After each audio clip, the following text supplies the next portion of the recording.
ลอนไดอารี่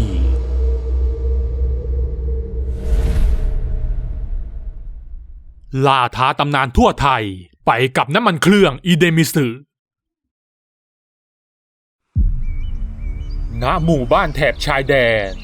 ที่โอบล้อมไปด้วยทิวเขาและแม่น้ำขณะนี้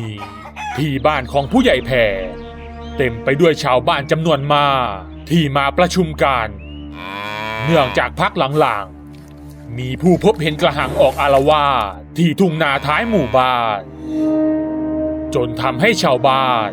ไม่กล้าออกหาปูหาปลากันในเวลากลางคืนพ่อผู้ใหญ่เมื่อคืนฉันไปใส่เบ็ดแถวตีนเขาเห็นเงาตะคุ่มในทุ่งนาพอฉันสาดไฟไปก็เห็นเป็นกระหังมันกำลังจับกบจับเขียดขึ้นมากินเฮ้ยมันมาจากไหนวะ100 วันพันปีก็ไม่เคยมี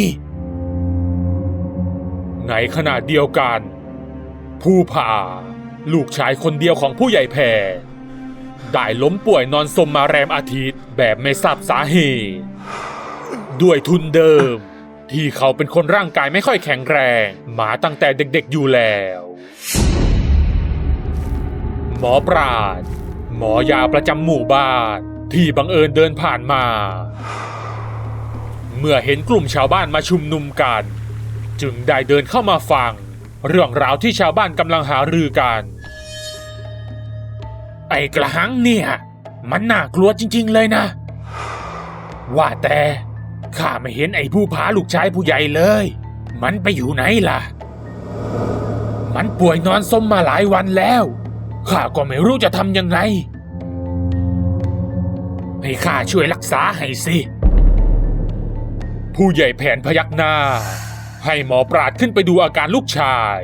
ที่นอนซมจนแทบไม่ได้สติลูกผู้ใหญ่มันป่วยหนักมากถ้าไม่รีบรักษาอาจจะตายได้ข้าขอรักษาตามลำพังห้ามใครเข้ามารบกวนนะในขณะที่กำลังรักษาอยู่นานหมอปราชญ์ก็แอบถมน้ำลายของตัวเองลงในขันน้ำที่วางอยู่ข้างๆภูผาก่อนจะบอกให้เขาดื่มน้ำนี้แล้วอาการจะหายเป็นปกติ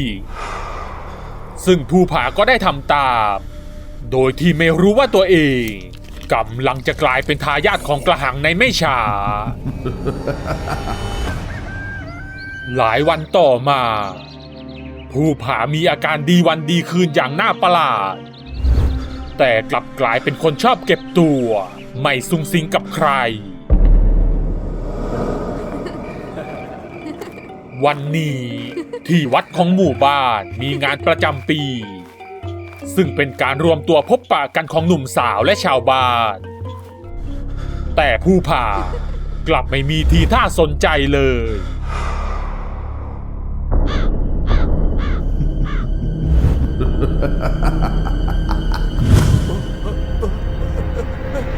ขณะนี้ผู้ผ่ากำลังเกิดอาการผิดปกติเขาดิ้นทุรนทุรายอย่างเจ็บปวดร่างแทบจะฉีกออกเป็นเสี่ยงๆจู่ๆก็ปรากฏกระด้งที่แขนทั้งสองข้างมีซากตำข้าวขนาดใหญ่ห้อยอยู่ระหว่างขาเขาได้แต่กรีดร้องด้วยความทรมานเวลานี้ที่วัดกำลังจัดงานกันอย่างสนุกสนานเจ้าฝากเพื่อนสนิทของผู้ผ่าเมื่อเห็นผู้ใหญ่แผ่มางานเพียงลำพังจึงได้เอ่ยปากถามขึ้นเอ้าพ่อผู้ใหญ่ไอ้ผู้ผ่าไม่ได้มาด้วยเหรอไม่มาหรอกช่วงนี้มันเก็บตัวแปลกๆอยู่แต่ในบ้านไม่ยอมออกไปไหนเลยสิ้นเสียงของผู้ใหญ่แผ่ชาวบ้านต่างก็พากันเอะอะโวยวายแงนหน้าขึ้นไปมองบนฟ้าเมื่อผู้ใหญ่แผนมองขึ้นไปก็เห็นกระหังตัวใหญ่บินผ่านไปอย่างรวดเร็วท่ามกลางความชุลมุนของชาวบ้านผู้ใหญ่แผนได้สั่งให้ไอ้ฝากวิ่งไปตามอาจารย์จอมที่ท้ายหมู่บ้านเพื่อให้มาปราบผีกระหังไอ้ฟักรับปากผู้ใหญ่แผน ก่อนจะรีบวิ่งไปที่ท้ายหมู่บ้านเมื่อไอ้ฟักวิ่งมาถึงบ้านอาจารย์จอมก็ได้แจ้งว่าผู้ใหญ่ให้มาตามไปช่วยปราบกระหังเพราะมันออกอาละวาดอีกแล้วเมื่อได้ยินดังนั้นอาจารย์จอมแกก็เข้าไปหยิบอุปกรณ์รวมทั้งปืนและกระสุนอาคมก่อนจะรีบตามไอ้ฟักออกไประหว่างทางนั้นจะต้องผ่านบ้านของหมอปลาจู่ๆอาจารย์จอมกับไอ้ฟักก็ได้ยินเสียงกรีดร้องด้วยความเจ็บปวดดังออกมาจากบ้านของหมอปลาเมื่อทั้งคู่มองขึ้นไปบนชานบ้านก็เห็นหมอปลากำลังดิ้นทุรนทุรายก่อนจะกลายร่างเป็นกระหังแล้วบินโฉบออกจากบ้านไปต้องรีบไปบอกทุกคนแล้วว่าหมอปราดเป็นกระหังไปไอ้ฟักรีบไปกันทั้งคู่รีบวิ่งเพื่อจะไปให้ถึงวัดโดยเร็วที่สุดแต่ทว่าเหมือนกระหังมันจะรู้ตัวว่ามีคนแอบดูมันจึงบินวนกลับมาที่ทั้งสองทำให้ทั้งคู่ยิ่งต้องเร่งฝีเท้าให้เร็วที่สุดอาจารย์จอมและไอ้ฟักวิ่งมาจนจะถึงงานวัดแล้วแต่ในระหว่างนั้นกระหังหมอปลาก็บินปลีไปที่ตัวอาจารย์จอมก่อนจะใช้สากตำข้าวฟาดลงไปอาจารย์จอมเองก็ชักมีดอาคมออกมารับไว้ได้ทันรีบไปบอกผู้ใหญ่กับชาวบ้านเร็วรีบไปข้าจะถ่วงเวลามันไว้เองฟักที่ได้ยินแบบนั้นก็รีบวิ่งตรงไปที่งานวัดพร้อมกับตะโกนบอกทุกคนว่าหมอปราดเป็นกระหังไอ้ฟักเอ็งว่าอะไรนะไอ้หมอปราดมันเป็นกระหังตอนนี้มันกำลังสู้กับอาจารย์จอมอยู่รีบไปช่วยเร็วชาวบ้านที่ได้ยินแบบนั้นก็พากันแตกตื่นผู้ใหญ่แผ่จึงเกณฑ์ชาวบ้านมากลุ่มหนึ่งและพากันวิ่งตามไอ้ฟักไปเมื่อทุกคนมาถึงก็พบว่ากระหังหมอปลากำลังเอาสากทุบตีอาจารย์จอมร่างกายสะบักสะบอมกระหังหมอปลาที่เห็นกลุ่มชาวบ้านกำลังมุ่งหน้าเข้ามาจึงทิ้งร่างของอาจารย์จอมไว้และกำลังจะบินหนีไปแต่แล้วจู่ๆร่างของมันก็ต้องกระเด็นไปอีกทางเมื่อมีกระหังอีกตัวหนึ่งพุ่งตรงเข้ามาจู่โจมกระหังทั้งสองต่อสู้กันจนกระเด็นไปคนละทิศละทางกระหังหมอปราดที่ลุกขึ้นได้มันก็หยิบสาก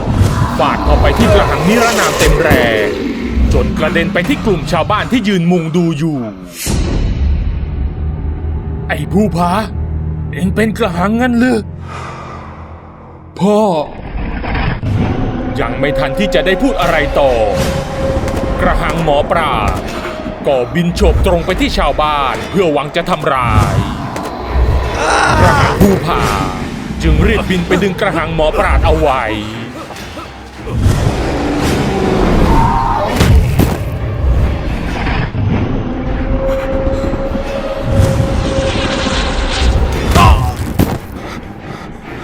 ในขณะที่กระหังภูผากำลังพลาดท่า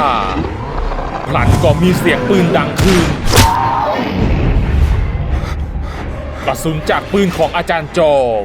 พุ่งตรงไปที่กระหังหมอปราดอย่างแม่นยำกระหังหมอปราดลุกขึ้นมาอีกครั้งก่อนจะเปลี่ยนเป้าหมายมาที่อาจารย์จอมแทน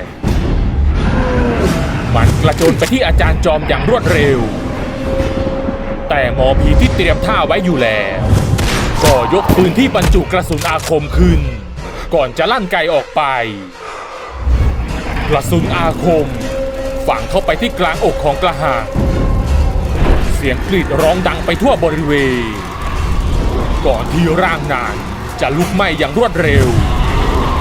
และสลายเป็นเท่าฐานหายไปกับสายลม ชาวบ้านบางส่วน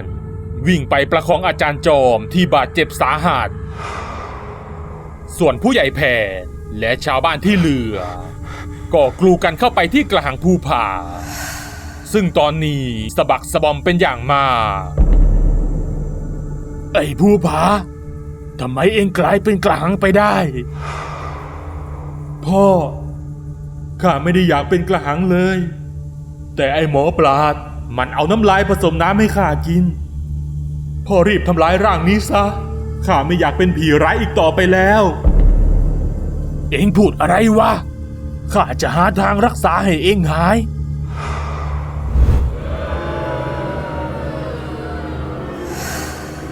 ภูผาทนเห็นผู้เป็นพ่ออับอายไม่ได้